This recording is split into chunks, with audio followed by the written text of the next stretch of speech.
So today we are going to talk about large language models. We have actually talked about all of the basic building blocks for language models in previous sessions, in previous classes. But we will now focus on the hands-on, the practical things that are involved. Like, you know, how do I move from all of these principles that we have learned, right? Or how do we move from all of these principles that we have learned to actually getting models that do stuff, you know, interesting things that are able to do exciting things, all of these things that we are hearing about, that large language models do. By the way, when we talk about large language models, or sorry, when we talk about machine learning in general, there's a lot of prevalence these days and a lot of focus on large language models, but it wasn't always so, right? We still have things like vision models. We still have things like NLP. Well, NLP is what large language models are basically. That's why they're called large language models. They're basically models that are trained for natural language processing. They're trained on a large corpus of data. So they become very good at predicting the next word, and these are really large models. And we are going to actually do a bit of that. I think I had already started um, a bit of hands-on last week. So we're going to go and look at that our model and see if we can train, maybe using a GPU, see if we can optimize. Then we will look at things like how do we fine tune? Because these days, the amount of compute that you need to be able to train a model is so huge. You really will not be able to achieve it if you are not one of the big players, right? Or if you don't have a lot of compute at your disposal. So you find yourself in a situation where um, you either take years to train a trivial or months. Let me not be, um, you know, but you take months to train a trivial model, or you take what we call pre-trained models and then you do what we call fine tuning. So we are going to talk about fine tuning because it's really one of the ways for most people to be able to apply their own ideas or train models to be able to do things that they want to do without having to start from scratch. Starting from scratch is really it's really challenging because you will not have the compute, right? And even if you have a compute, sometimes you may not have the time. So it really doesn't make sense for anyone to try training from scratch. So we're going to talk about training and fine tuning, right? Foundation models. We're going to talk about pre-training, um, objectives. When you are doing pre-training, what is pre-training and what are the things you focus on in pre-training? Then after that, we are going to talk about um, some of the architecture, the current architecture that we have, right? I can tell you that there are a lot of even better architectures than this one, but typically the BERT and GPT are used, as kind of standard, just to show how, because it's simple, right? So it's easy for people who are learning to identify and, understand those models. But definitely there are more complex models that currently are being used, and there's still a lot of research going on, in terms of models, model architecture, and so on. So we'll look at some of those, and then we'll talk about a few things. We've already talked about things like tokenization and embeddings. We've talked about masking, but we didn't really talk so much about some of the techniques that are used, especially in the modern day LLMs, right? And so we'll look at some of them. We'll look at fine tuning. We have what we call LoRa and QLoRa, right? Those are methods for fine tuning. We'll talk about what fine tuning is. And then we'll also look at what we call prompt and instruction tuning. So let's just get to it. So right now, um, a large language model is basically a deep neural network that is trained on a massive amount of text corpus, right? And when I say text corpus, so think about it this way. Think about all of the websites that you have ever visited on the internet. And that's typically how these GPTs or these LLMs rather are trained, right? So think about all the you know, the websites, web pages, all of that, plus documents everywhere. In fact, the first set of LLMs were actually trained, on text that was basically pulled from the internet. Okay. So when you look at that, then the question will be, how much computes? First, that's the first thing. Of course, to even scrape the data is the first thing, right? You scrape the data. Then after you scrape the data, of course, you have to do data wrangling. We did a little bit of data wrangling. If you remember the that Wikipedia thing that we pulled, and we had to do a little bit of data wrangling with some of those data containing words that had annotations and all of that. So data that you pull from the internet, right, will have a lot of bad data in it, right? So you need to do a lot of data cleaning. And you find that a lot of machine learning engineers, that is the job that they do, right? The job they do has been essentially cleaning data that is pulled from different sources, particularly from the internet. So all of this text corpus or corpora. Corpora is basically the plural form of corpus. Corpus is a body of text. Think of it like a vocabulary that is huge. We are actually going to do an IMDb just now. In fact, we did IMDb last week, and I didn't finish training the model. In spite of the fact that I switched to a GPU, which is not a very strong GPU anyway, and I use a transformer, right? But I had to stop it and reduce the size of the thing. So in real life, that training would take a much longer time because if you look at the amount of data, that's huge. So now think about that and think about multiply it by 1,000, 100,000, billions. So you have text corpus or corpora that basically contains billions of words, billions of tokens, which you will train on. So for you to be able to train models, to be able to, um, you know, achieve uh, a high level of accuracy, a low amount of loss. That means the model itself needs to be big. Because remember, the size of the model needs to be commensurate with the size of the data you're training on. Otherwise, the model will not be able to do a good job of predicting. So that's why you have large LLMs. And I'm going to go through some of the LLMs that we currently have. Um, I can go to a place like Open Router and so on, and we look at a few things, Hugging Face, or look at a few things, but they're really large. So when you have deep neural networks that are trained on large text corpora, that's what we call large language model. That's basically the meaning of the word because they are language models. They are trained on text data. They are trained to understand language. Basically, it comes from NLP. It's essentially natural language processing. That's where these things came from. Initially, NLP was not a very strong field, but with the discovery of the transformer architecture, it was able to, or we were able to train, language models in large, in fact, two things, right, were the turning point in NLP.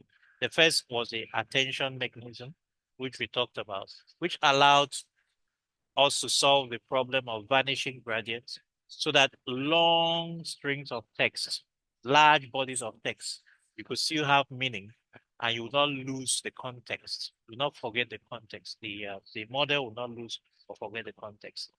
So then the transformer architecture. What the transformer architecture did was it removed the recurrent neural networks from the whole architecture. So you didn't need to use recurrent neural networks, LSTMs or GRUs for the encoders or decoders. Took them out completely, and you just had, basically dense layers. Okay. And then layer norms were added, which we looked at the transformer architecture last week or earlier this week. So basically, the recurrence nature or the recurrent nature was removed. The sequential nature of training was switched into parallel. Okay. And that's solved the problem. So we were able to overcome delays and slowness in training. I think that was the biggest thing that transformers brought into this whole natural language processing. Yes, transformers are used in a lot of places. It's not just used in the NLP, but it's used even in vision, right? There's something we call the VITS model, which is a vision transformer. Now, transformers cannot be used as is in vision problems because transformers are not space invariant like the kernels in a CNN. Okay, but what VIT does, maybe we'll look at that, but unfortunately we don't have enough time. That's something we'll look maybe in more advanced classes. What VIT does is that it actually takes kernels, and then you have what we call the large swatches of the image. The image is chopped up into smaller swatches that are not pixels. They're not as small as the pixel yet. They may actually have pixels that may be maybe like 28 by 28 or 32 by 32, just like the size of the CIFAR 10 or the NMIST, right? Or MNIST rather. So that's what the VIT does. It chops up images into small images, those into smaller images, right? Those smaller swatches are then passed through a CNN or any other mechanism, maybe another transformer, but most likely through CNNs. And then the result from it are now passed into a transformer. So yeah, transformers have been used almost everywhere where neural networks, whether it's recurrent neural networks or feed-forward neural networks were used. Okay, that's to show you how revolutionary the transformer architecture was, and the fact that you could train very fast with transformers was a key thing. So that is what really enabled NLP and the large language models. So you find that most large language models are based on this transformer architecture. And then the other thing that makes a large language model is it learns statistical patterns of language. So it is actually learning language, right? It is not task specific. It's not specific to a particular task. That was the main change in the mindset, the mind shift that resulted in, oh, this is great, right? The fact that we could actually take a language model, training on language, it knows how to understand, it understands language, it sees the patterns, it can manipulate language. So we said, oh, but we can then take this model after spending a lot of money, time, and billions of dollars of compute to train these models. We can still use it for other tasks. They figured out that researchers basically figured out you can use it for other tasks. All we need to do is to fine tune it. So that is where the idea came up that instead of training task specific models, right?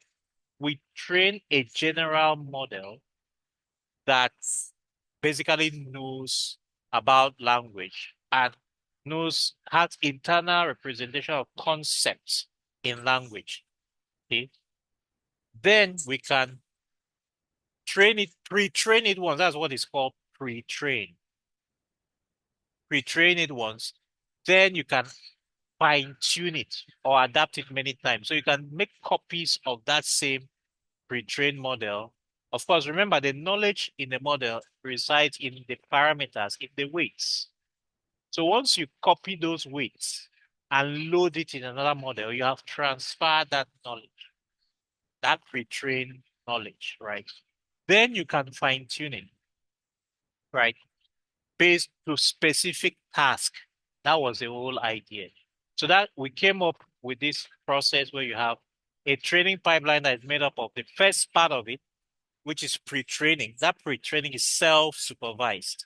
So it's self-supervised learning. It is still supervised learning in the sense that you give it the um, training data, you also give it the target it should predict or the target data. So you give it the training data, which is the X, and then you give it the target, which is the Y, right? That is that's supervised training. But it is self-supervised in that you don't need to generate the X and the Y values yourself, right? It can self-generate the X and the Y values, right? And like we said, most of those are gotten from scraping from the internet and from other sources of data, of basically text data. Okay.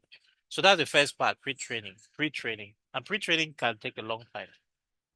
Sometimes it can take a year or more because you're talking about really large models and really large amounts of data. Okay. But once you train that model, then that model is there perpetually. So you can then take that model and do fine tuning or alignment. Fine tuning does not take as much time because you are fine tuning it just for a small specific task. And that specific task, the amount of data that is available is normally small. But more importantly, the amount of training that you have to give is also very small. You don't need to train from scratch. It's already intelligent. It's just like a child that you have trained to speak a language. You've trained a child to read, right? Once the child knows how to read, you can then give the child any book to read, and the child will understand what the child is reading in that book because the child understands language and concepts. And that's basically a principle. So after fine tuning, then you have deployment. So these are some of the examples of large language models. Of course, we have so many more now, right? You have BERT. BERT was the earliest LLM that was done by Google. We'll talk about it. Then we have GPT. GPT means generative pre-trained transformer. So we have already handled two of the three words in that name. We've now talked about what pre-training means, right? And then we've also discussed what a transformer is. So the last terminology, the last term in the GPT name, the generative, we will talk about it next week when we talk about generative models, okay? And we'll talk about what is a generative model. Then we have Llama.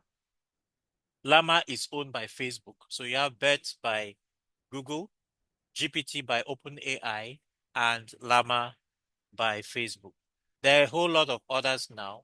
In fact, if you go to a place like Open Router, which I can show you, let's even just go there. You're going to see um, a lot of models, Hugging Face and Open Router, right? That's Open Router. You can also check out Hugging Face. So you see the whole world is now basically doing this thing.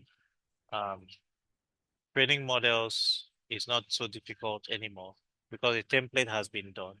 The architecture has been done. So many people, there's nobody that's really coming up with new architecture anymore. They just fine tune, tweak, improve. It will be really difficult to find a new architecture that beats the transformer architecture. So you see that there's a whole bunch of different people that push out models here, right? Nano Banana is from Google. Quen is from Quen. You see DeepSeek. You see Liquid AI. Even NVIDIA, has a Nemotron. OpenAI has, GPT, Codex, Google Gemini. Anthropic has Claude. Anthropic rather has Claude. You know, and so there are Minimax. Minimax has Minimax. So a lot of different people are pushing out. Hugging Face. So if you go to Hugging Face, you also see models. You actually see models that um, are not just for um, not just for you know not just for language, right? Not just language models, but you also see models for vision. Yeah, so you see a whole lot of models here. You see Quen, same kind of thing. Liquid AI, Minimax, so many of them. And here you see that there are different kinds of tasks that some of these models have been fine-tuned for. So you have text generation, which is the typical text generation, large language model, right? Then you have others. So you have multimodal, that's it. Then you have image text to text, which is basically captioning, image to text, which is captioning again, image to image, um, which is like translation, text to image, which is image generation. You prompt and it generates an image, text to video, text to speech. You see, yeah, so all kinds of things. Okay, so the the model landscape is full with all of this. The reason why it's so easy that you're seeing this proliferation is because of this simple principle that you don't need to train models from scratch anymore, even though some people are still training, right?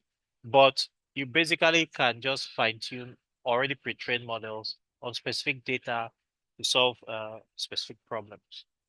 Okay, so what are the typical objectives? If we are talking about pre-training now, so what do we mean by pre-training? What are pre-training objectives? In other words, what do you give as a target to your model when you are pre-training, right? What do you give to your model when you are pre-training? So there are two dominant objectives, right? The first one is um, mass language modeling, okay, right? And then causal language modeling, okay? So basically the pre-training objective is what is the shape or form of the objective that you are giving to your model while you are training it? Okay. So there are two ways. So for BERT, right? BERT uses mass language modeling. There are others which we'll talk about as well, right? In this case, you are asking it to predict mass tokens. So you give it tokens, you mask it, you mask some of the tokens, and then you ask it to predict. Then the causal language modeling is predict next token, which is what we did last week. We've been actually doing next word prediction. Okay. So the main difference is that the MLM allows you to have what we call bidirectional context. In other words, you can see both future and past. You want the model to be able to see both future and past. Okay. While in CLM is what we call auto-regressive, where you only allow it to see the past. You don't allow it to see the future. So it predicts in a forward direction. That's auto-regressive prediction. So when we say causal language modeling, right? In this case, the model predicts the next token in a sequence based on previous tokens. This is what we have been doing, right? And it's a primary objective for decoder-only models like GPT. So we're going to look at that. Now, GPT, like I said, generative pre-trained transformer, that's OpenAI's model. It uses only a decoder. Talk about that. So for decoders, remember, we just even did it while we were asking a few questions here. For decoders, you basically will just, you will mask the future sequences, its future tokens in the sequence at each point and train it only on the past and the present, right? So that's causal language modeling. Now, mass language modeling for a model like BET, which is a Google model, right? You mask random tokens in the input sequence, right? And then you train the model to predict them based on the context. So in this case, you are not masking only the future. You are even masking even some past. In fact, you give it the entire sequence, right? You mask some of the tokens in the sequence. We'll look at it. And then you ask it to predict those tokens that have been masked. Then we also have others which are not really used often, but we have the span reconstruction. So in the span reconstruction, you the objective that you give is to mask consecutive spans of text, right? Instead of individual tokens. So you train the model to reconstruct missing information. So in this case, for example, you may have 10 words in a sentence. You mask the word 3, 4, and 5, right? Or if you have a paragraph that is made of 100 words, you can mask like, in the middle of that paragraph, you can mask like 5 words that make up, um, in consecutive tokens. And then you ask it to train the model to reconstruct that missing token. So that's span reconstruction. Then we'll also have a permutation language modeling, which combines autoregressive. Remember, autoregressive is the causal language modeling where you are training it to predict future tokens, right? That should be coming in. Okay. So when you combine autoregressive and autoencoding approaches, right, you predict tokens in a randomized order.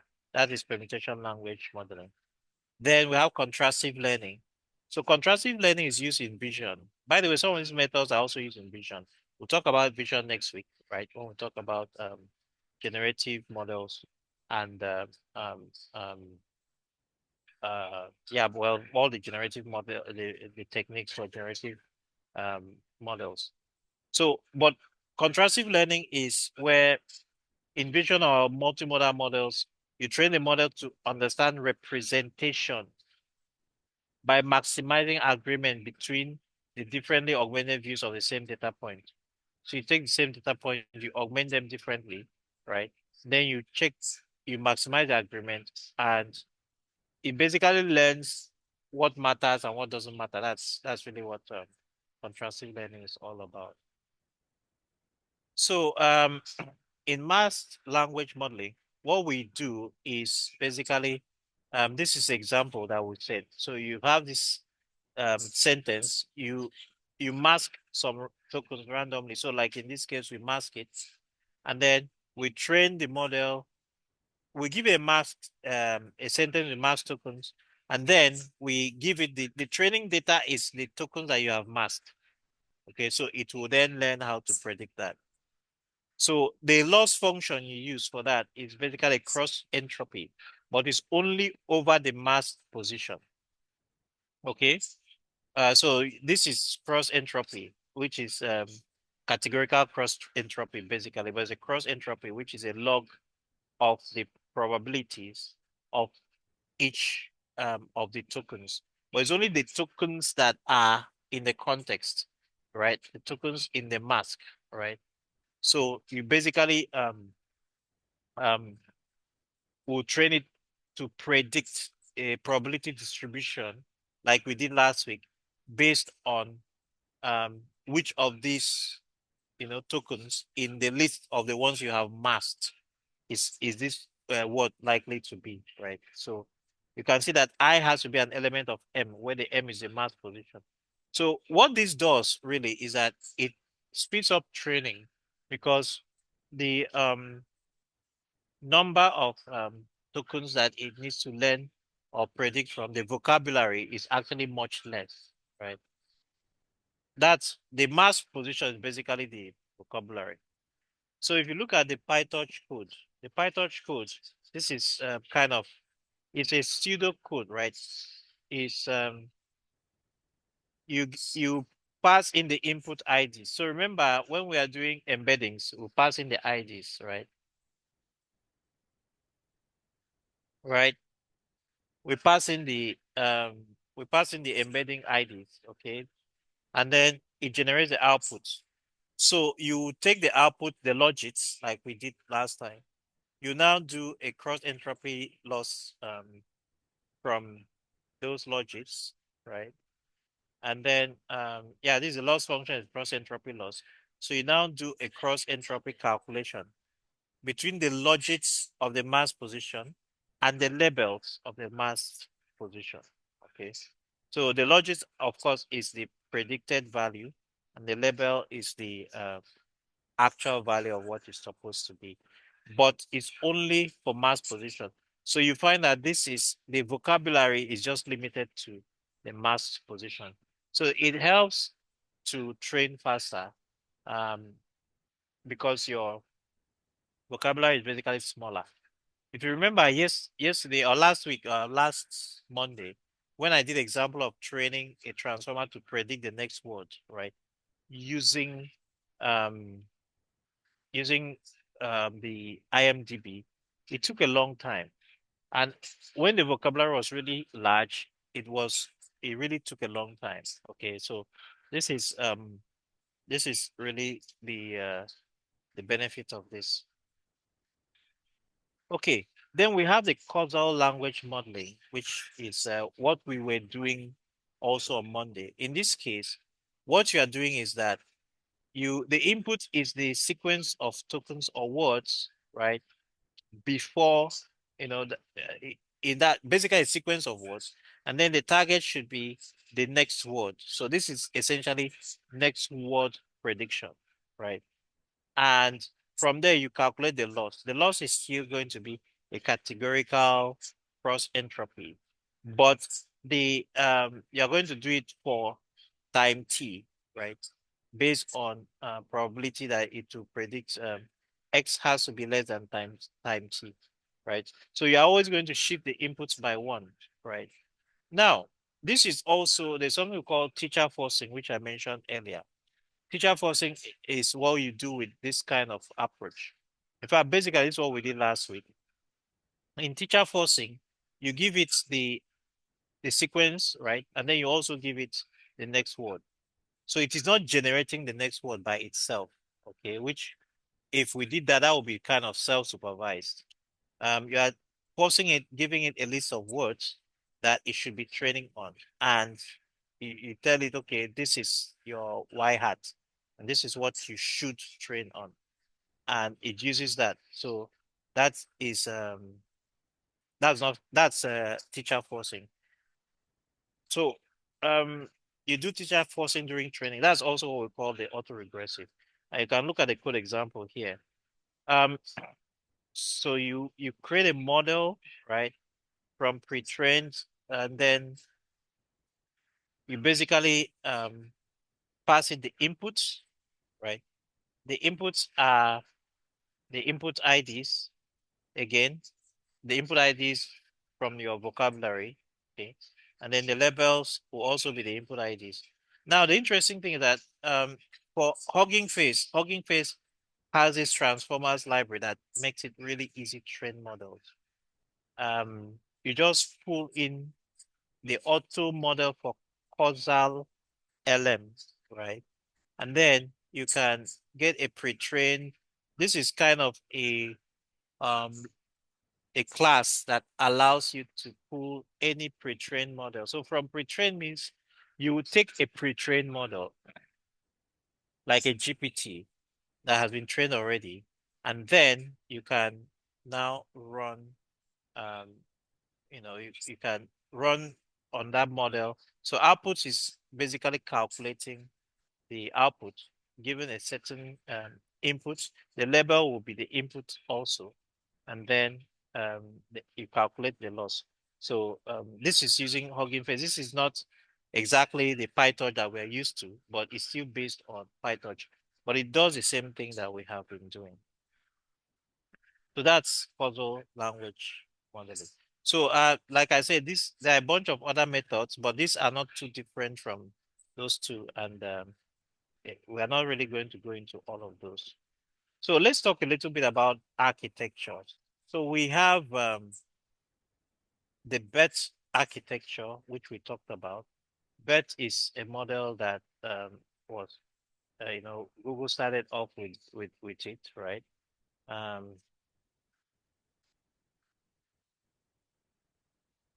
and you can see BET model is not different from what we did, right? You can see this is more or less the transformer architecture we talked about. And it's actually just the encoder. This is just the encoder. You can see it here. So this says 12 times. So 12 of this. Basically, each of this is a layer. I have 12 of these layers that are stacked. Each of these is an encoder layer. So it is a Google AI. This is the original architecture that was led to that, that paper, which we call Attention is All We Need. They essentially used that to build this. And we've already looked at this, so I'm not going to go through. You have the word embeddings. So you have the word embeddings, and then you have the positional encoding, right? Which this is essentially the same thing. Then the positional encoding is summed with the word embeddings. Okay. And then you now have this projection here where you have the QKV that goes into the multi-head attention. Then you have the addition and layer norm, right? And then you have this residual skip connection, okay, which is what helps with the um, vanishing gradients. And then all of this, yeah, comes out. This is the attention, the whole attention mechanism inside a transformer architecture.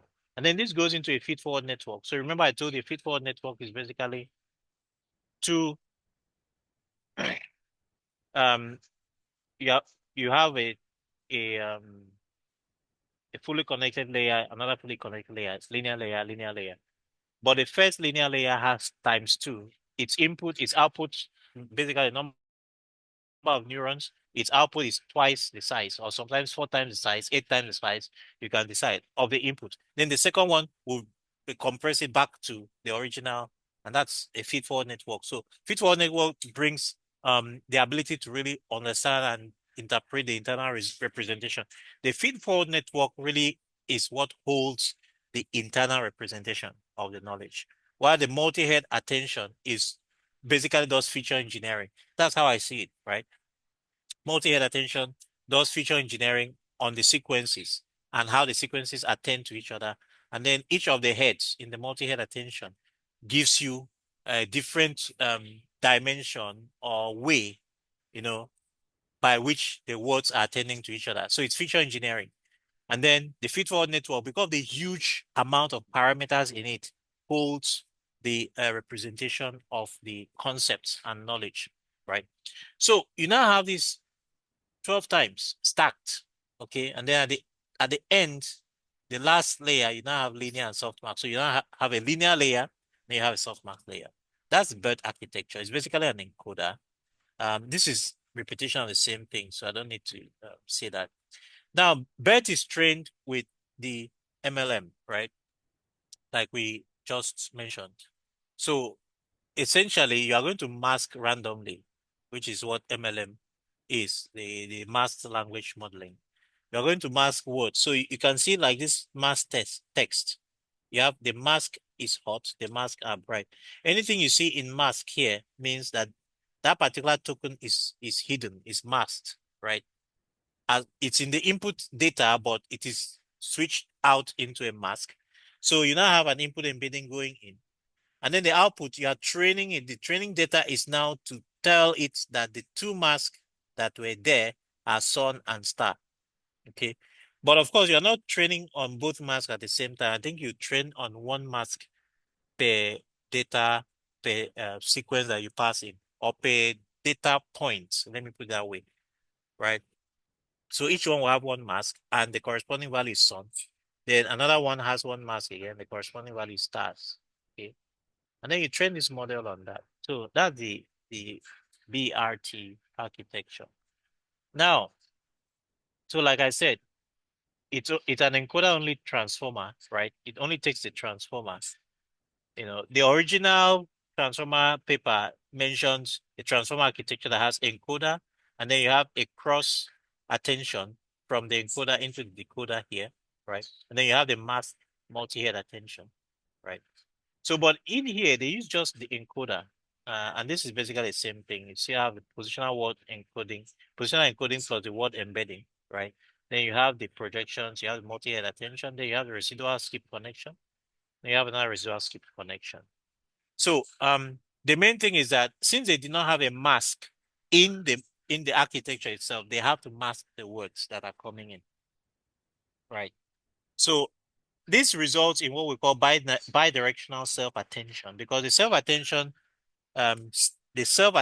the attention head basically sees both past and future and present. It sees the words that are in the past that came before the current word. It also sees the word that will be coming after the current word.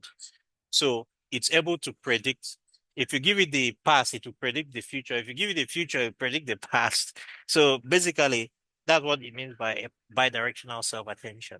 It uses MLM objective, like we said.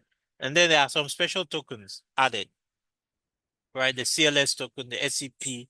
So additional tokens were added apart from the PAD. We only knew the PAD token and then the UNK. The UNK token is the unknown token. That's just any word that is not in the vocabulary, you swap it out and replace it with unknown, right? And you use that to train. Otherwise, you will not be able to train models. Okay, so the architecture is a multi-head self-attention, like we've said, right? It has feed-forward layer, and then it has a layer norm and residual connection. So that's a standard transformer encoder. Okay, so you can see this is a standard transformer encoder. It's only using this encoder part of the whole thing.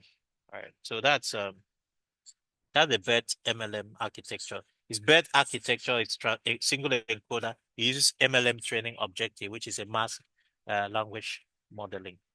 Now, the next one, which we talk about, is the GPT.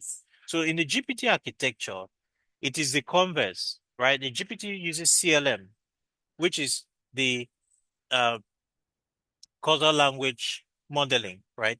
Causal language modeling in this case is you are masking future tokens only. You mask only future tokens and use that to train. And the architecture is using only the decoder. So again, it takes the transformer, but it takes only the decoder.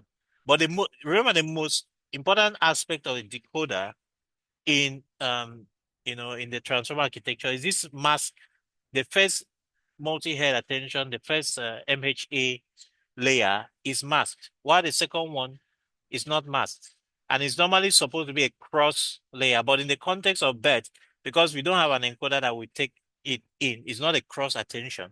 It still uses self-attention in this second layer in the stack. So effectively, you have an attention mask, right? Which prevents looking ahead.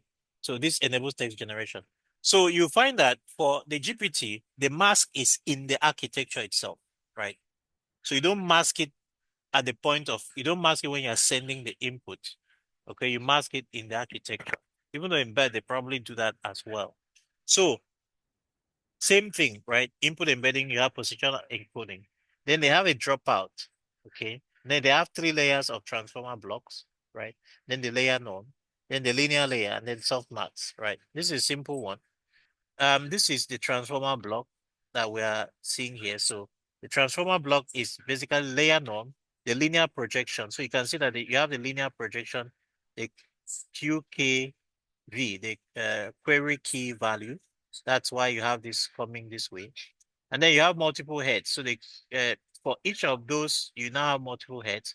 You have the Matmul mask. So you have the mask, which is the key aspect.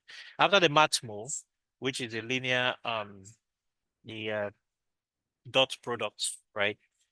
You then have the mask, which masks out the future using the 3U or 3L, the upper part of the matrix. Okay.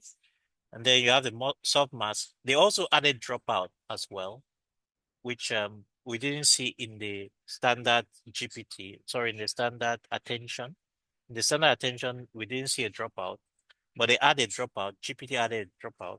And then again, the value attention and value dot product, right? And then each of these is a head. So you can see each of this is a multi-head. So each of this is a head. The heads are now concatenated again using a concat, and then you have a linear layer. So they see how it drop out here. And then this is a skip connection, the residual skip connection. Then you have a layer norm. And then you have this is the FFN, right? The feed forward network, which is the two dense layers. So the two linear layers. So you have a linear layer here. Then you have a GELU. GELU is basically a smooth ReLU, right? So go check it out.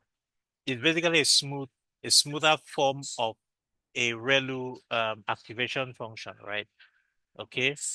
So just go check it out. But anything you see LU, it's a linear it's a linear unit. It's basically GELU means Gaussian error linear unit. So just like a ReLU. Okay. Um, so it's an activation function. uses a Gaussian formula. So it's a bit more I think it's a bit more expensive, but it's good. So why you see this thing expanding this way is, remember, the number of inputs here uh are normally, maybe if you use the embedding size, maybe 512 or 128 or whatever, the the number here um will be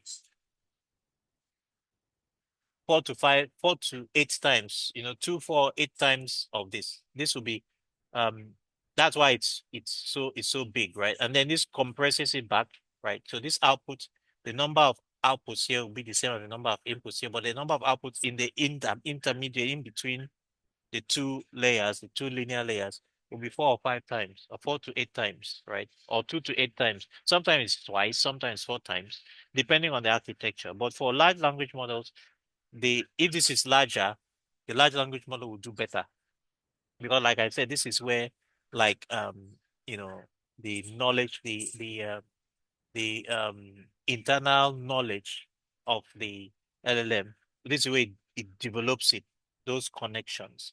Then you have the dropout again and out. So remember, dropout is used for regularization to minimize overfitting. And that's the GPT architecture. So you can just see how it is. It's not very complex, at least based on the explanations I did, you can now understand.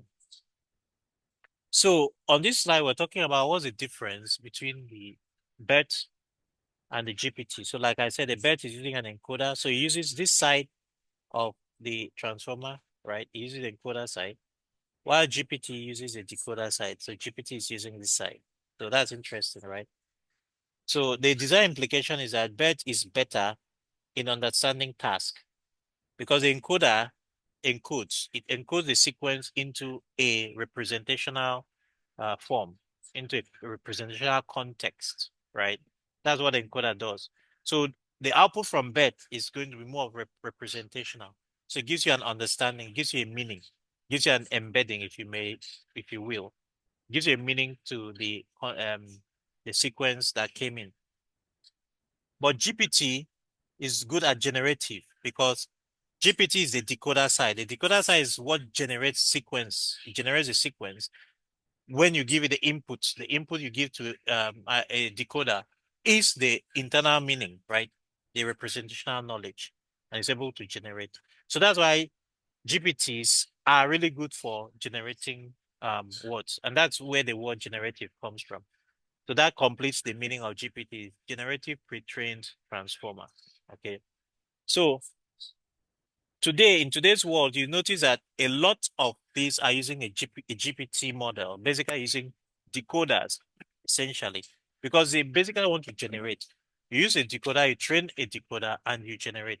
Now, if you notice, when I was training my the other transformer model I did on Monday, I used both encoder and decoder, and it was really slow, because of the there's a compute overhead involved in the encoder side, right?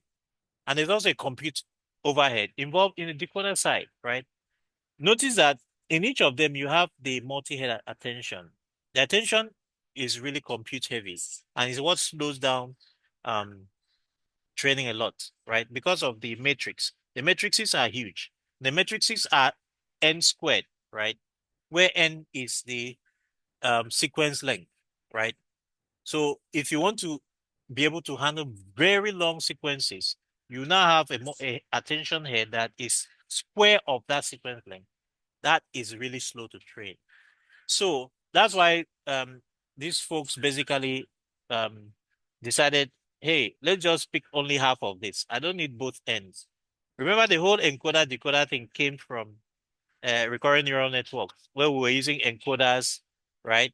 And then after the encoder, we would have um, the context. And then the context in this case was represented by um, the context vector, right? And that's what it was. Then later on, they swapped out this and they brought in attention here. Okay, they brought in the attention here instead of just using a context vector. And then the guys at The guys at Google came back and said, "Hey, you don't need the LSTMs on these two sites, right? You only just need, you know, you just need only the attention." And then they came up with transformer architecture, but the transformer architecture had too much attention, right? So now, modern, you know, modern transformer architecture for large language models, I have to be very clear, for large language models are now basically using just decoders, right? I only need the decoder. I don't even need the encoder because the decoder, the output here, right, is the, what I wanted to predict. And I can put something on this on the side in here, which could be like an internal representation, which I can feedback, from somewhere. Or I can just use self-attention, which is still okay. So most of the large language models today use the GPT architecture, which is just a decoder that uses CLM. So that's the summary, right? So you have BERT um, with, encoder only, GPT decoder only. Objective is MLM for BERT, CLM. Context is bidirectional for um, for BERT, right? And it's left to right for GPT. So BERT is best for classification task because it gives you a meaning, right? The output is a meaning. It's an encoder. It takes a sequence and gives you a meaning. So it's good for classification. But for generation, right, where you want to select the next word, probability of the next word, use GPT, which is a decoder. A decoder is you give it a meaning and it generates a sequence. Okay, so that's the summary of the differences between the two. Okay, so now let's move on. Um,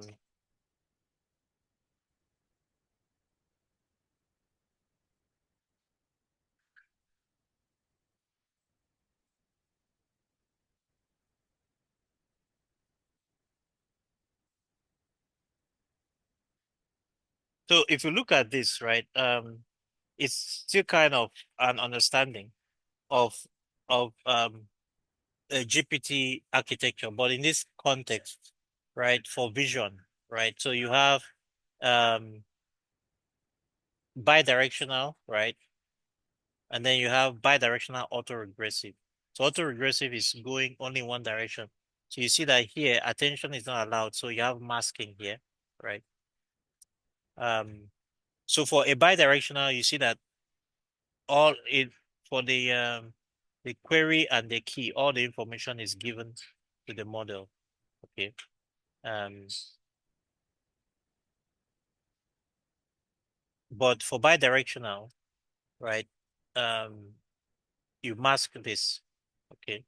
Then for non-crossing, you mask these two. And then for sequence to sequence models, you mask this and you mask this. So that is the summary of that. Self-attention versus mass self-attention. So again, it's the same thing. Self-attention, which is what encoders use, and that's what BETs use. You allow past and present and future tokens in the sequence are allowed. The only thing is like in BET, you still mask at the inputs, you mask some random tokens, which you train it to predict. But in mass attention, self-attention, you see that past tokens are allowed, but the future tokens are masked. So I think we've seen this already, right? So let me go back. I think we um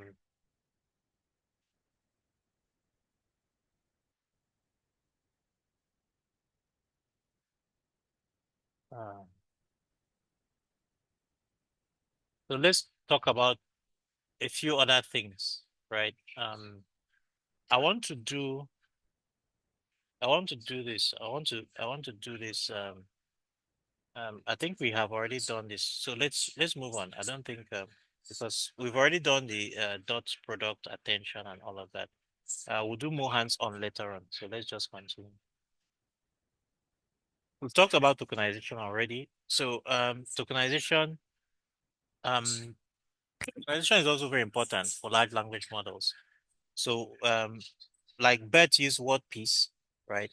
GPT uses BPE, and then you have sentence piece. So these are classes or tools, um, libraries that you use for tokenization. And I think we already looked at that.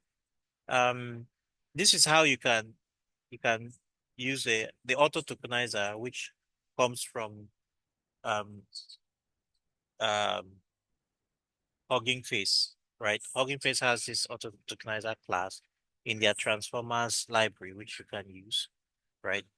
And there's already a pre-trained tokenizer you just bring in, and then you just run the tokenizer on any uh, body of text, and it will give you the token, then you can print it. So also we'll try this out. But tokenizers basically just make it easy. These days, large language models, um, we used to use word tokenizers, right? That split it at word boundaries. But some of these models don't even split at word boundaries. They have learned a lot of nuances that they only focus on what really matters. So that's tokenizers. Then, of course, we talked about embedding. And embedding is a vector representation of, the meaning of a word or a phrase or a sentence, right? So a token or a sequence of tokens, right, generates an embedding. And we did that already. We used word2vec to create embeddings. We also use Glove, even though I did not complete the hands-on on that. So apart from these ones, which you could all, there are models right now that you can use to generate embeddings. So these days, it has gone so far you can iterate and actually train. You can get embedding models anywhere and use those to train you. You don't need to go back to those primitive like Word2Vec and Glow, even though they are still really good for simple tasks. But for more complex like LLM training, okay, you would rather want to go with some of these embedding models that are already retrained. Okay, so you have different kinds of embeddings. You have the token embeddings. Token embeddings is you embed on a per token, right? Then you also have positional embedding. Then you have segment embeddings where you are segmenting um, into um, which segment basically of the text does this particular token belong to. So the final input representation will be you take the token embedding, right? You sum it with the position embedding, right? We talked about position encoding some time ago, right? And then you add it to the segment as well. So um, you can basically just run a model that get input embeddings, right? That gives you embeddings automatically. So you don't need to do too much work. That so you can see this is a visualization of it. When you pass an object into it. In fact, these days with multimodal models, right? Embeddings are not just done based on words alone, right? Or strings of text. Even images now generate embeddings. So look at a situation where an image that you scan a particular sentence, right? And you put that in a multimodal model. The model has been trained so much that the embeddings it will generate for that image will be almost the same as if you had typed those words in, right? So that's to show you how far these models have gone, the LLMs and so on in terms of training.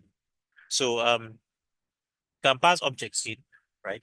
Set of objects. The embedding model will generate embeddings, which is, like I said, a list of vectors, a list of floating point numbers, which is a vector of numbers to represent the meaning of what these objects mean, to the embedding model. This is just a visualization of it.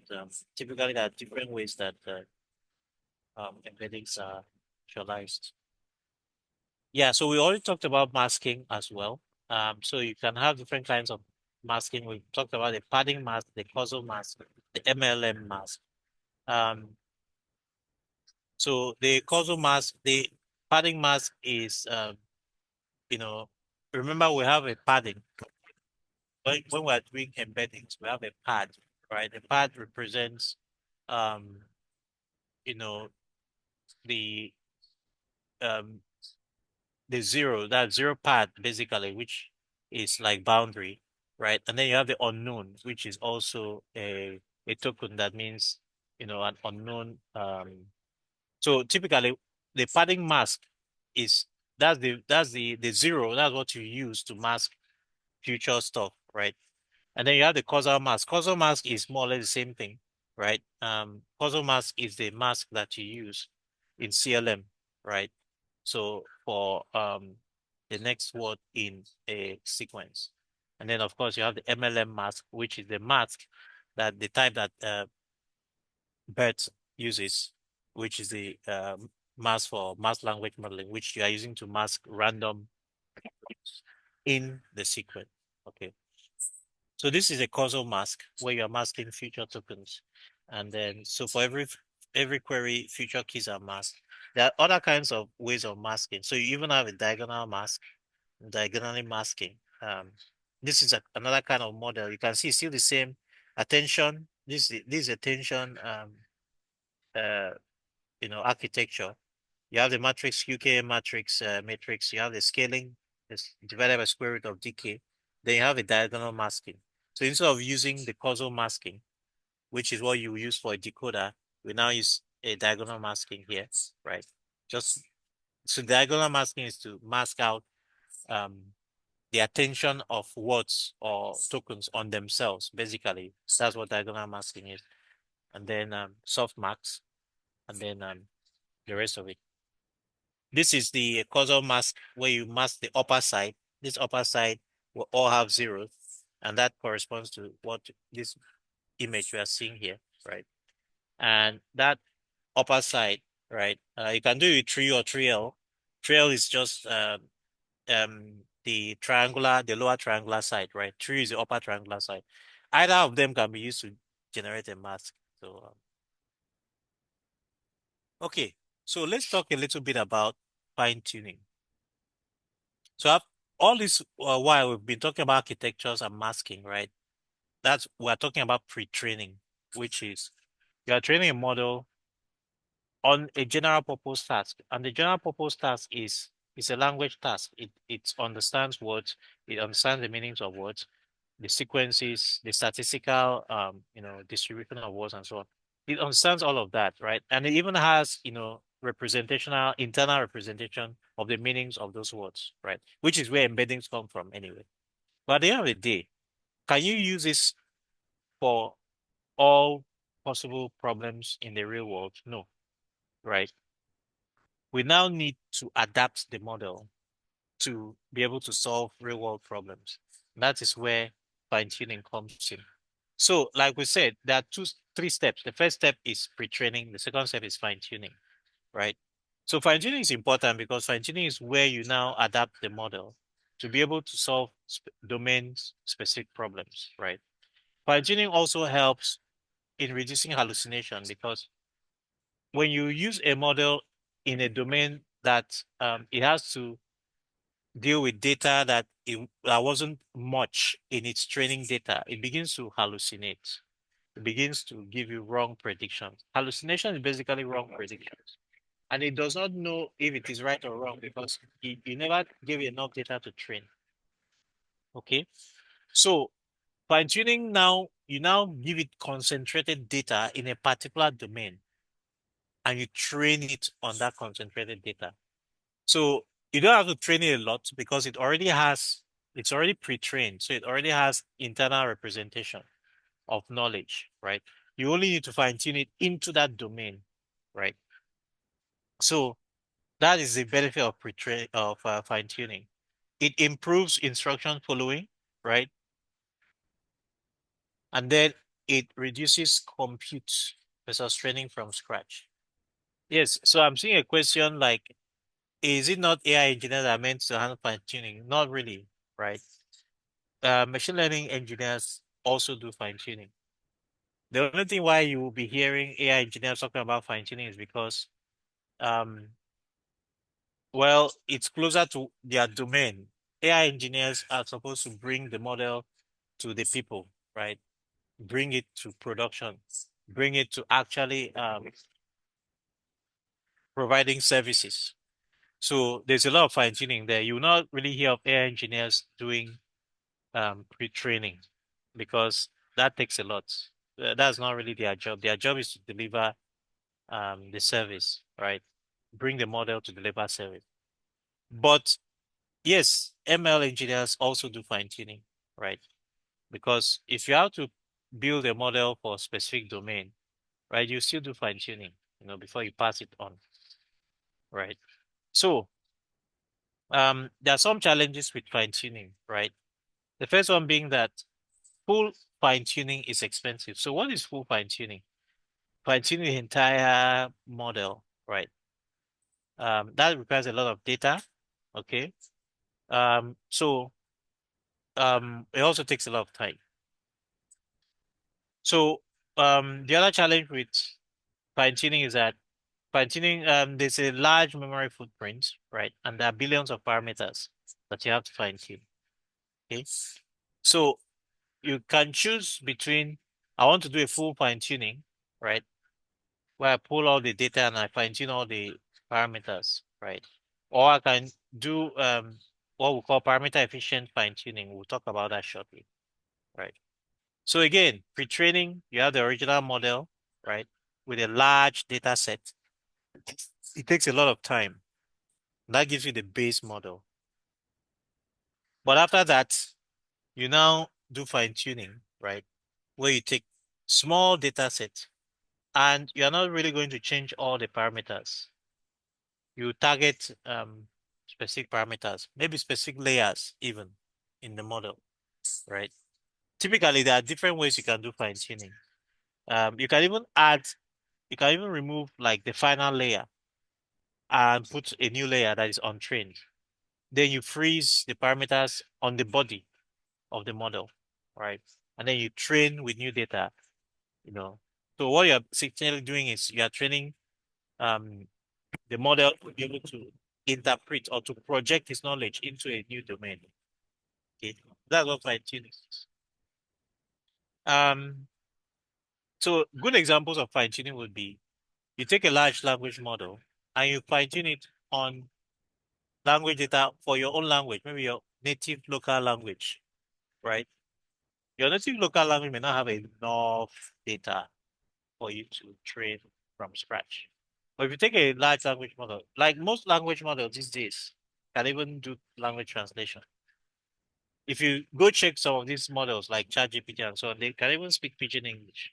So like if you want to train a model, maybe it might not be very perfect in the pidgin English because it was not given enough um English related language data. So you'd not be able to but you could take a GPT, for example, and fine tune it and give it additional data on pidgin English, additional words, sentences on pidgin English, and tell it, okay, learn this, right? We are fine tuning it. And we are going to do a bit of fine tuning maybe next week as our task. I'm going to give you just a trial thing where you have a model and we'll download the model, a large language model. Some of these language models are really large, right? Download it into your laptop or into your collab environment, which does take time, and then you fine tune it on some language data. So language translation is a very good case. The other thing could be like gaming. Even though gaming, you can't just use a regular, you can't use a regular, LLM because a regular LLM is trained on language data. But gaming requires a kind of compressed data representation. So the representation is different. Okay. So let's talk a bit more about fine tuning. So parameter efficient fine tuning is a set of techniques where you can adapt the pre-trained LLM to specific tasks, like I said, or domains by updating only a small tiny subset of parameters rather than retraining the entire model. It really doesn't make sense to fine-tune the entire model. You know, full fine-tuning, which is the converse, what has been done traditionally, you will update all the parameters, right? Yeah, so those parameters have been trained already. but you are essentially going to update all the parameters, right? And if the model has billions of parameters, that is a lot of GPU compute, right? So it's still not very efficient, especially for models, big models that we have nowadays. It doesn't even make any sense. Okay. So you say we use PEFT, which is a parameter efficient fine tuning. You keep the original model weights frozen. Then you create a few additional parameters and then you train. So the way to visualize that is this. If you go back and look at this GPT, right? Is it this one? Okay, let me use this bet as an example. So let's assume that you have, if you look at this model has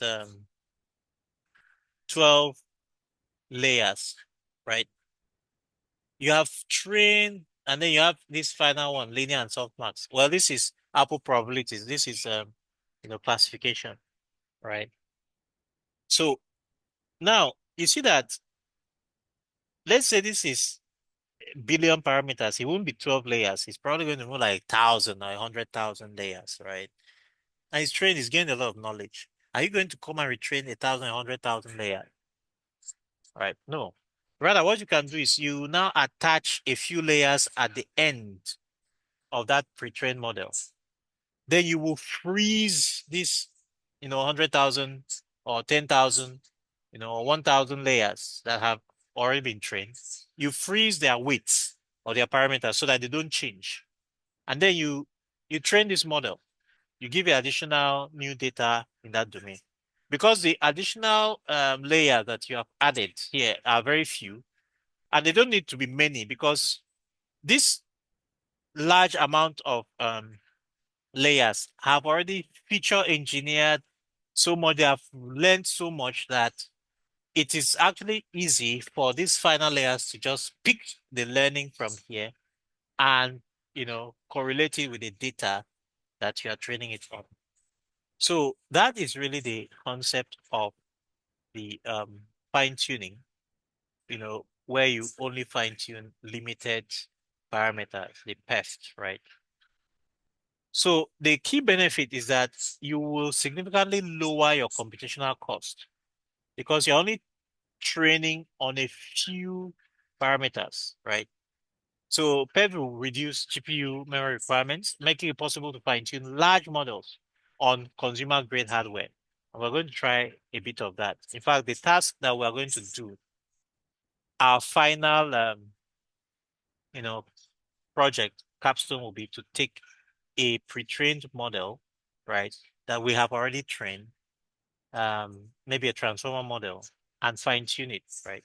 Then faster training speed, because when you have fewer parameters to update, of course, you're going to train faster. So lower computational costs and faster training speed are twin brothers, because definitely the same thing results in them. The fact that you have smaller amount of training to do. So training cycles are shorter, right? And the number of training cycles you need, even if you need a lot of training cycles, but they're shorter because the gradients that you are calculating and updating are much less. Instead of calculating gradients for 10,000 layers, you're calculating gradients for maybe 5 layers or 10 layers. Even if you had to add another 10 layers to your this thing, right? Then you mitigate what we call catastrophic forgetting, which is typically what happens if you are doing full on fine tuning. Catastrophic forgetting is where you adjust the pre-trained weights or parameters so much that they forget a lot of things, in their past history that they had learned. So you prevent that or you mitigate that because you are freezing the original model weights, right? So the model still retains its general knowledge while learning the new specialized information. Sometimes you may not totally freeze. You may actually do what we call you may actually apply certain gradients where you say you reduce the gradient, the impact of the gradient as it goes further down, right? Because typically when you are training models like this, the first few layers, right, are the layers that you don't touch. It's not the early layers you touch, right? It's the later layers that you touch. So let's assume that you have a pre-trained weight and this is the stack. Then you are going to add your own new stack, which is going to be smaller, right? And this is the one you train. This one that you have here, that's the one that you train. This, you train that one. You don't train this one. You don't train this one. This one is locked, so it's not trained. But you train the one that is up here. Okay. So because you train the one that is up here, um, this is the one that over time it will begin to learn. So over time, this short stack that may have maybe 10 or 100 or 1,000, right? You know, while this one may have many more layers, right? It may even have 10,000, right? Or even 100,000, right? Um, layers, depending. So um, it's going to be faster. You always train this one. Um, the output from here is already a pre-trained output, right? So you pass that in. It's not the raw input that you had here, raw sequences that were passing here. Rather, the outputs here are outputs that have meaning, right? Internal representations, or even sequences that have meaning. And then you take those sequences and you can train. So that's what basically happens. So that lower side in that drawing is the part of the model that is frozen. So there's something I had wanted to show, which I forgot. So in that kind of scenario, right, sometimes you could actually say, let me still train a certain part of this, right? So you're not actually going to say, I'm totally freezing this. I can freeze, I can still allow a certain amount of training to happen, right? On this section, I can still allow a certain amount of training to happen on this section, right? I don't know how best to represent it, but let me do this.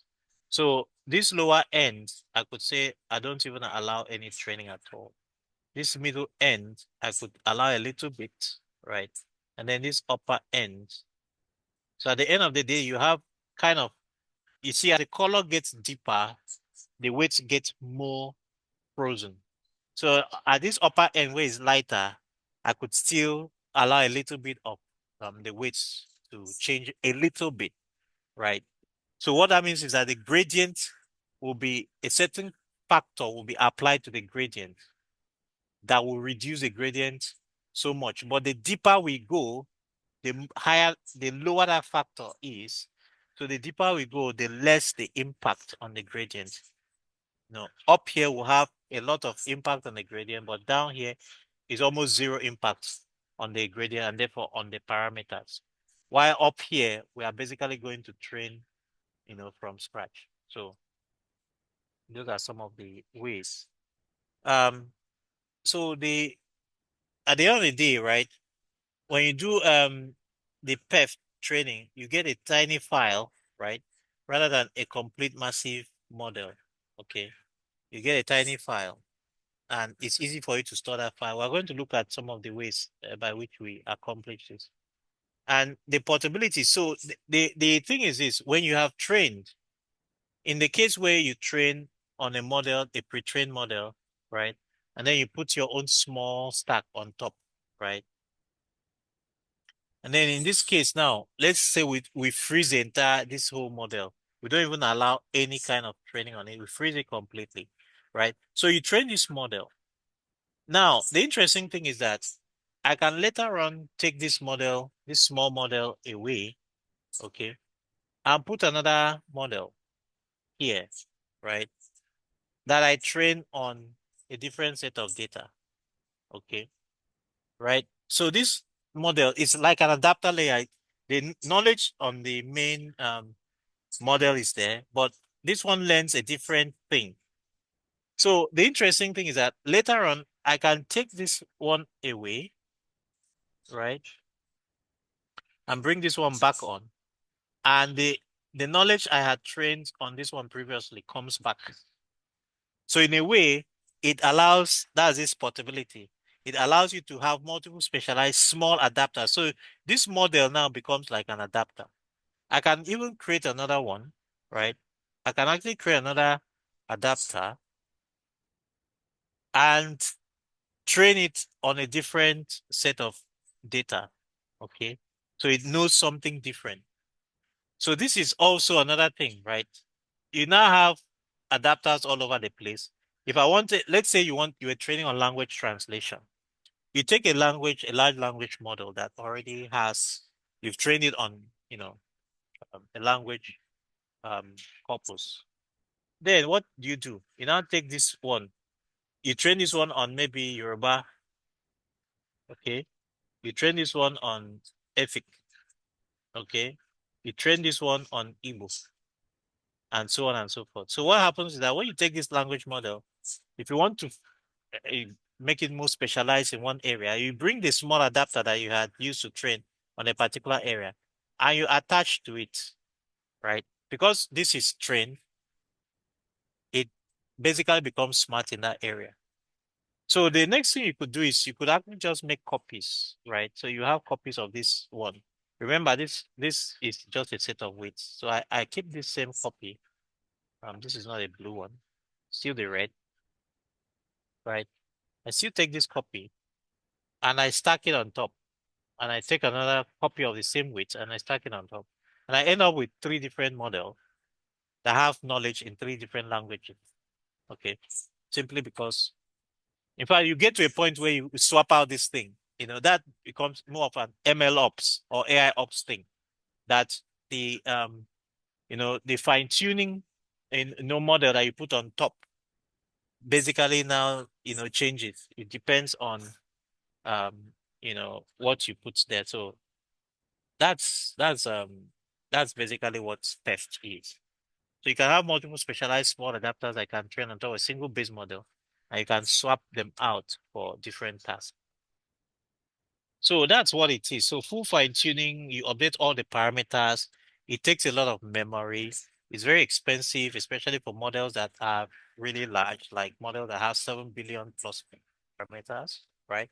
And it requires large GPU clusters. Again, because of the size of the models and the fact that you're changing all the parameters and all of that. But when you use parameter efficient fine tuning, you can freeze the base model and just train on a small subset of parameters that you stack on top of the main model. It's much cheaper, it's faster iteration. So you have examples of that. You have LoRa, you have QLoRa, you have prompt tuning, and you have adapters. So we'll look at some of this as well. Even though we've run out of time, we'll continue next week. But let me just run us through to the end of this so that we can understand what these are. So yeah, so the process of parameter efficient fine tuning. You start with the initial training phase, right? Then you assemble your customized data set, right? Then you detect the key parameters. So in this case, right, you could actually detect key parameters in the body of the model, right? Then you select the segment that you want to fine tune, okay? Right? In this case, you are fine tuning a segment of the existing model. You're not stacking on top a new model that is basically randomized to train for. Then you can do the fine adjustment, then performance assessment, and then regressive refinement. So that is PEFT. So then you have LoRa. LoRa is an example of PEFT, right? But in LoRa, the idea is this. Instead of updating the entire weight matrix, right? So think of the weight matrix, W, which is your the already pre-trained model, which can have hundreds or thousands or billions. You can have, billions of parameters or tens of billions of parameters, right? So what you now want to do is this. Remember that you want to train it to a new set of weights, which are a bit smarter. And remember, when we're doing all the gradient descent and everything, weight update is always you add a particular change, delta W, to this. This delta W has always been learning rate times, the gradients, right?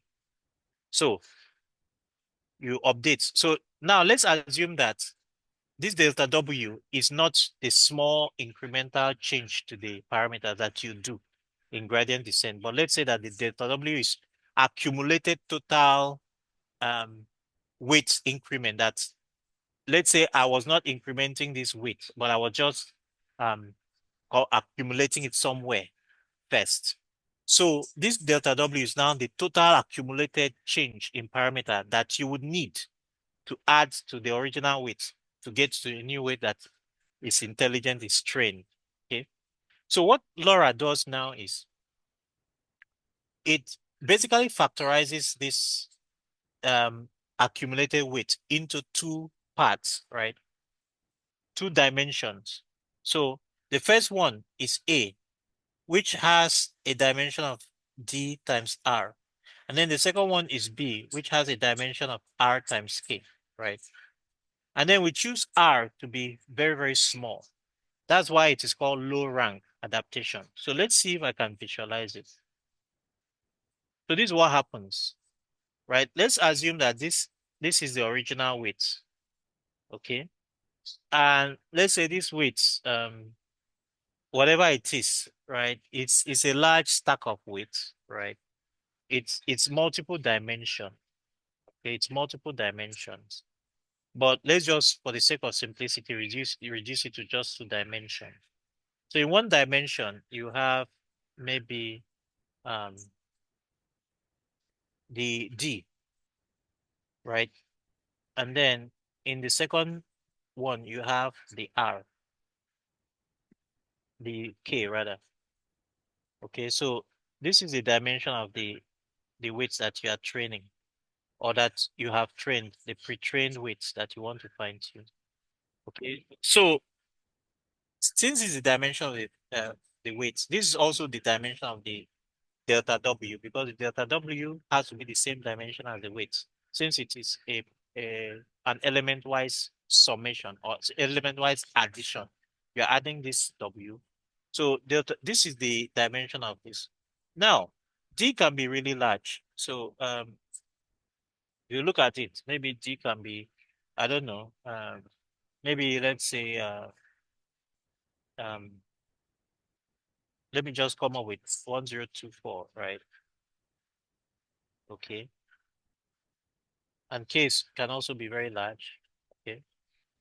So can also be, let's just say, just for purpose of 1024 by 1024. Okay. So you now have the dimension of D and K, right? If you multiply these two together, you now see that um this is about 1 million, right? It's 1 megabyte, 1 million parameters, and each parameter has a certain listen. So this is not really a large this thing, because we're talking about billions of parameters, right? But let's just say, for the sake of simplicity. Oh, okay, let me increase this to 10 million, 10,000. So um right. So this is 10 million. Now this is a lot. Okay, so it's going to be really difficult for you to train. If I had to train this or fine tune this, I have to train all these weights. So what LoRa does is that it decomposes these weights into a dot product, right, of two weights. Okay. So the first weight will have a dimension. Basically, you have two weights, right? The first one is this, and then the second one is this, right? So you have decomposed it into two weights, which will, if you do a dot product, you get back this weight. So in this case now, the first one is still this dimension, right? So it's still D, which is 1024. Okay. And then the second one is also K, right? So K, which is 10240. Okay. Right. So that's the interesting thing. So you still maintain the same width and height, right? But you now have this having a smaller dimension on the side, right? And this smaller dimension R. R is going to be much, much less than D. So let's say R equals to 10, for example. Okay. So it will make R 10. Okay. And that is R. Then, of course, R is 10, right? Is also the dimension of the width of this. So this R, the width has to be the same. It has to be the same R, right? R is 10 in both cases. So the depth of this and the depth of this one and the width of this one are both the same and they're both 10. So that's what LoRa does. So, but what is the impact of LoRa doing this? Okay, the impact is this. When LoRa does this, you can then keep one of these matrices fixed, right? While you train this other matrix. Because remember, or you can train the two of them separately. Now, you see that you are training less weights here because here you are training 1024 times 10, which is 10240. Here you are training 10240 times 10, which is 102400, right? They are far less compared to this one that is 10 million. Okay. So you are training two arrays.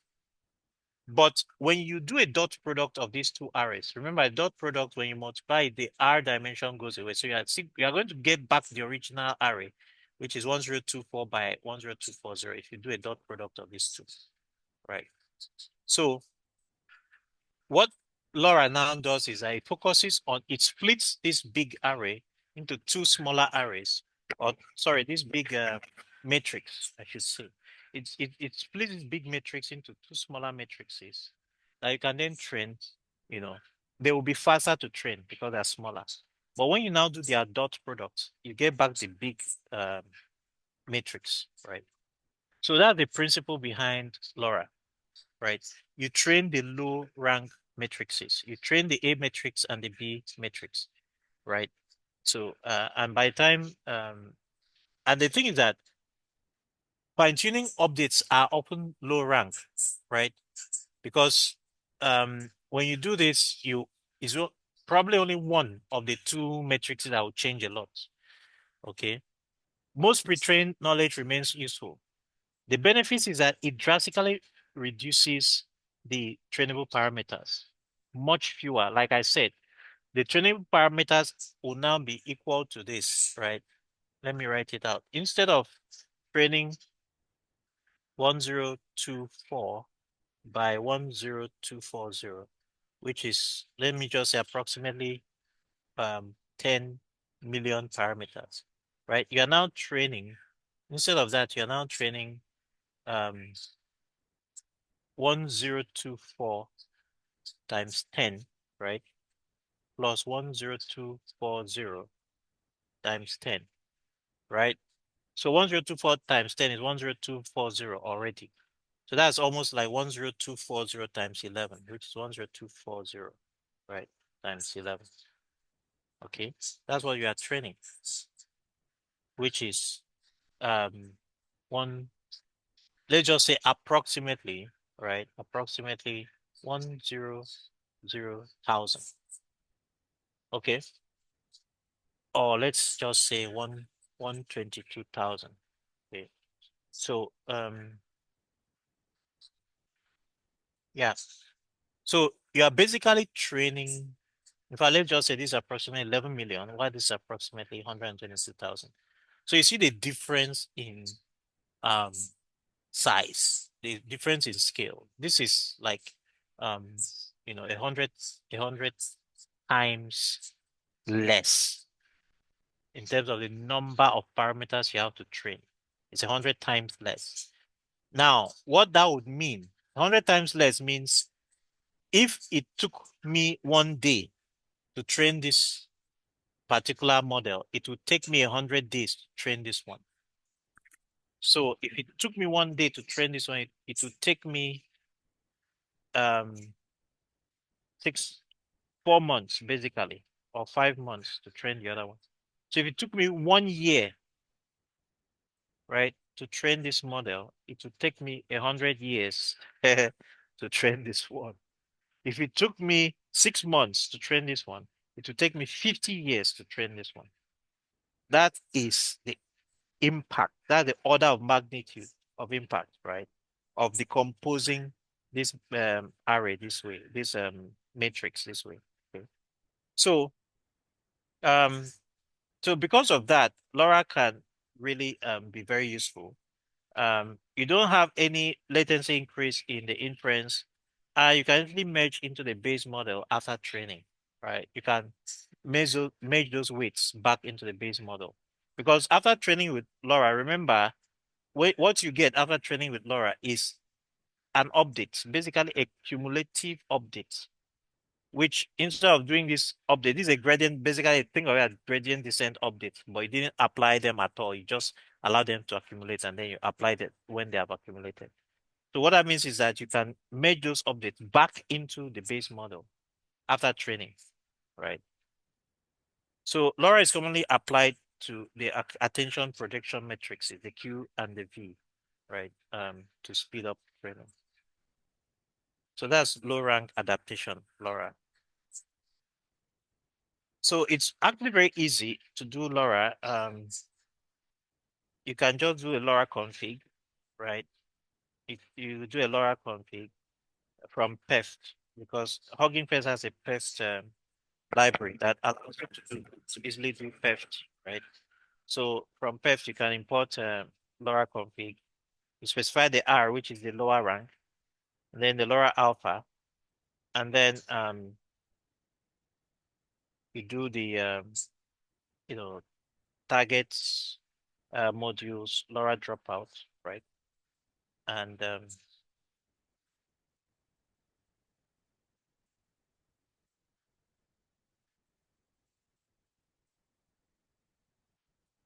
yeah, and that's it. That's it. So you can now see that when you use this, you see the trainable parameters reduced to 0.2% of total, which is more or less like what I was saying. If you look at this original, okay, it's not there. But if you look at, you know, 11 million to 120 something million, sorry, 120 something thousand to 11 million, if you do that simple maths calculation, that's times 100. So that's actually about this order of magnitude, 0.2. This is even less. Okay, so that's what LoRa does for you. Then QLoRa is quantized LoRa. It's basically LoRa, but you now quantize the base model. We've not talked about quantization, but that's kind of advanced stuff, which unfortunately we don't have time to cover in this beginner's track. But in the intermediate, maybe later we can look at that, right? Then yeah, so you improve LoRa by quantizing the base model 4 bits, then keeping LoRa weights in higher precision. So you keep the LoRa weights in higher precision, but the base model is in a lower precision. So that uses double quantization for efficiency. And so with that, you can fine tune large models, 65 billion models on a single GPU, right? And it's commonly used with Llama.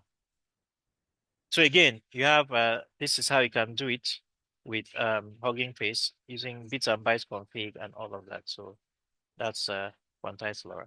Then prompt tuning. Prompt tuning is where the idea is that you freeze the model, right? And then the model will learn soft prompt embeddings. So instead of modifying the weights of the model, right, you learn some small trainable embedding vectors, right? Concatenate those embedding vectors to the input tokens. What that does basically is that it improves the meaning. The embeddings have more meaning, right? Which when the model consumes those embedding vectors, it is much better. So the pro is that it is a very small parameter count training and it's very efficient, but the con is that it is less expressive than LoRa. So um, we'll look at how to do some of those next week. Instruction tuning, in this case, you are fine-tuning the model on instruction, input and output triples, right? So at this point, like we are getting closer to more of AI engineering, right? Um, so again, let me just clarify, right?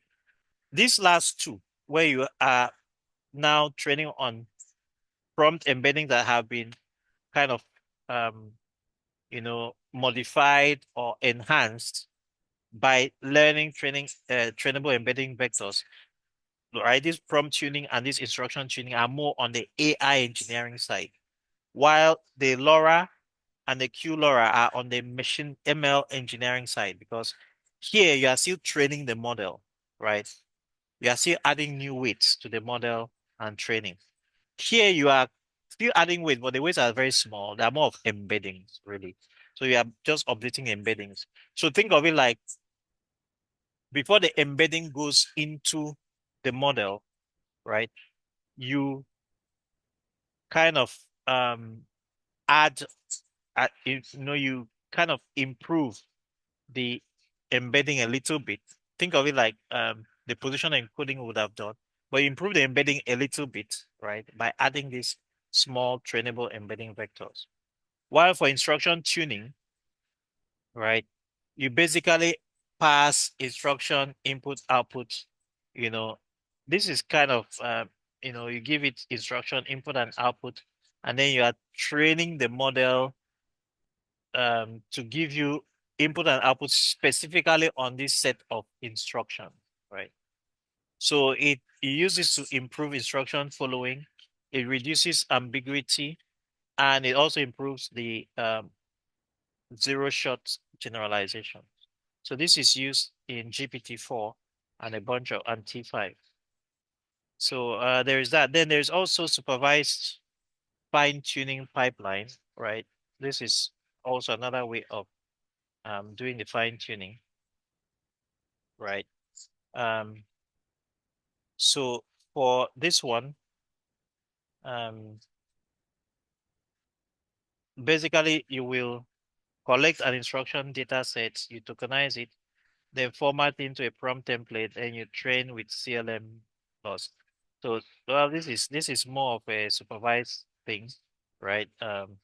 It's more on the board of AI engineering, because you're no more training the models per se. You're just fine-tuning small tokens and embeddings. Okay. So when you look at all of these are all the different approaches, right, for fine-tuning. So the full fine-tuning is 100% of parameters, right? Memory consumption is very high. Quality is the highest. Complexity is also the highest. It also takes a lot of time and burns a lot of compute. LoRa, you now train less than 1% because of that the composition of the adapter, parameters, or the widths, the delta W, the incremental width array, you decompose it into two low rank matrices, right? That's why it's called low rank adaptation. And you train, so it's about less than 1%. QLoRa, the same thing. They're basically the same thing. LoRa is low, quality is high, complexity is medium. QLoRa is very low memory because of the quantization that you do on the base model first. Quality is still high because even though you quantize the base model, but the LoRa matrix itself still maintains the highest precision. So when you use it to improve the base array or the base model, right, you still have a good quality. Then prompt tuning, well, it's the quality is moderate, complexity is low, and we more or less are going towards um, more of the AI engineering side of things, right? So currently, in modern day fine tuning, we use QLoRa, basically LoRa with quantization, and then we add instruction tuning so that it learns to obey instructions. So yeah, so that's basically it. And the typical loop that you see is that you have um, trainer training arguments, and then you run this loop. So we are going to try this loop, right? Specify the training arguments per train device, train batch size, learning rate, number of epochs, But you use FP16, which is a 16-bit precision, right? Which is not fully quantized. I wouldn't say that's quantized. There's a kind of quantization there. And then you specify the trainer, and then you just run. Okay. Some of the key hyperparameters that you look at is the learning rate, which you use a higher learning rate for LoRa. The rank itself, which is the R, which is the rank you are decomposing to, alpha scaling and batch size. And yeah, so these are some of the challenges with fine tuning, right? Catastrophic forgetting.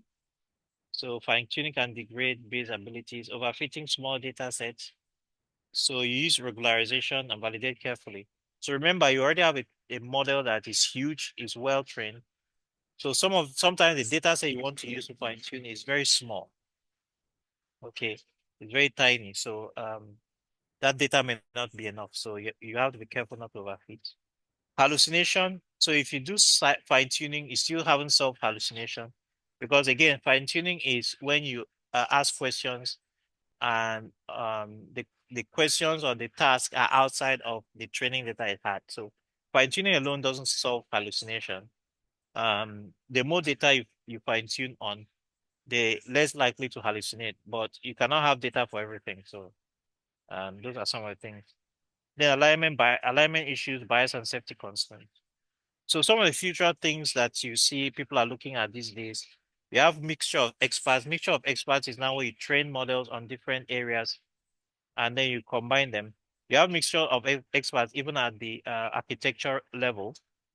So for example, think of it like a multi-head attention where multi-head you train multiple heads. So in the FFN, the feed-forward network, you now have multiple experts. Basically, think of it like multiple heads. So each expert learns a different kind of representation or understanding of the knowledge, and then it's recombined.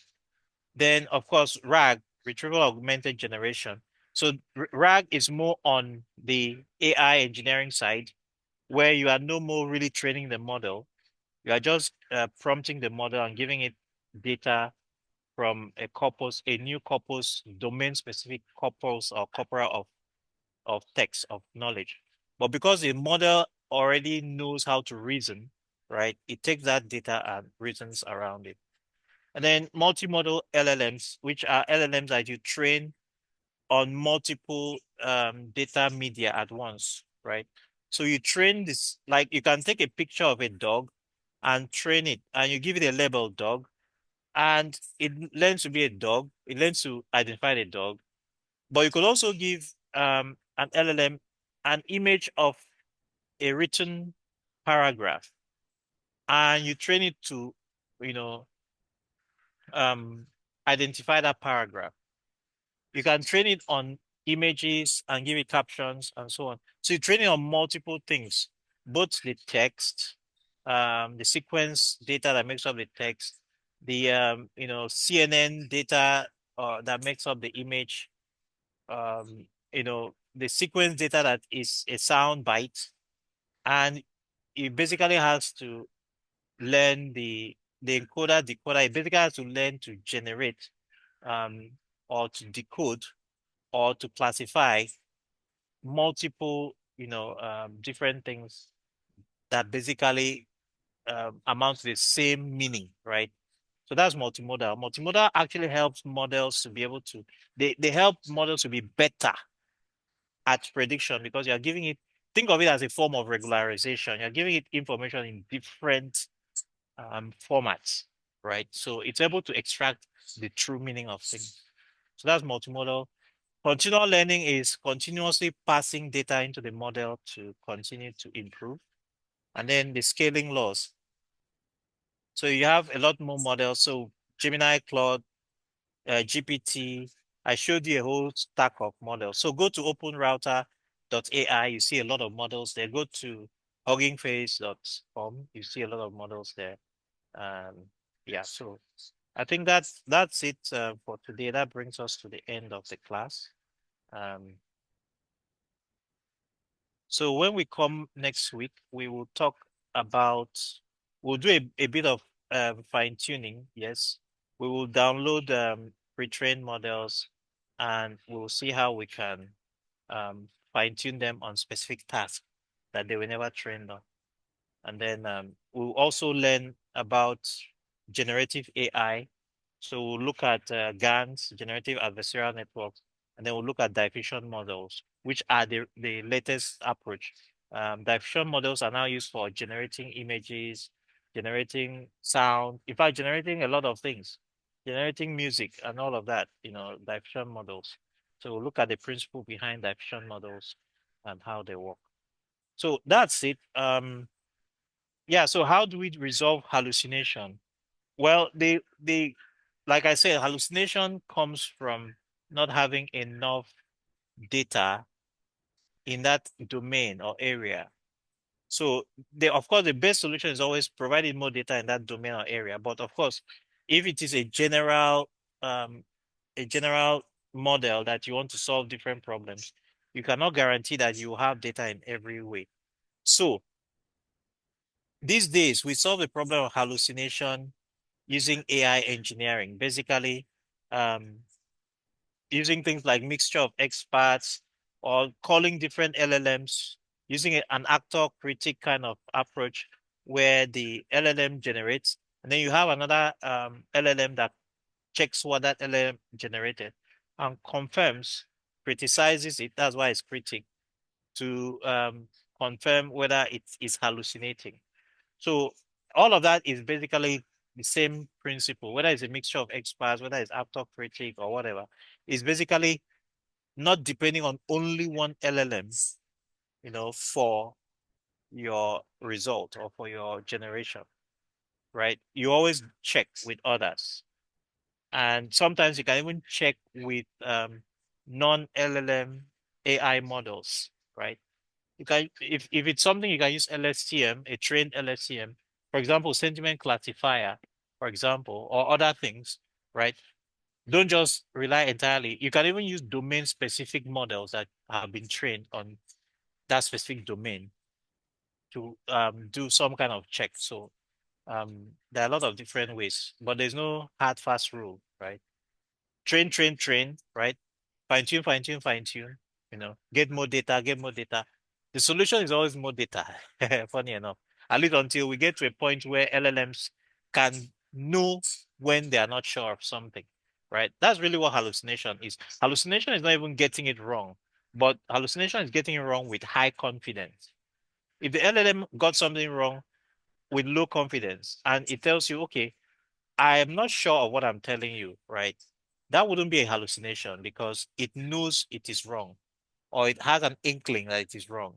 But if it says something with something wrong or with a very high level of confidence and it's telling you I'm confident of it and you believe it, that's hallucination, right? And that's of course the traditional definition of hallucination. So I think one of the places or areas we can improve would be how can we make LLMs or our models generally be, when they are wrong, they should know that they are wrong. The confidence in the outcome. And this is a thing that you get with traditional ML models, right? Traditional ML models will always tell you, give you a degree of confidence for any prediction they make. But LLMs are not really that good at giving you confidence numbers. So that brings us to the end of today's class, and thank you very much. We'll meet again next week.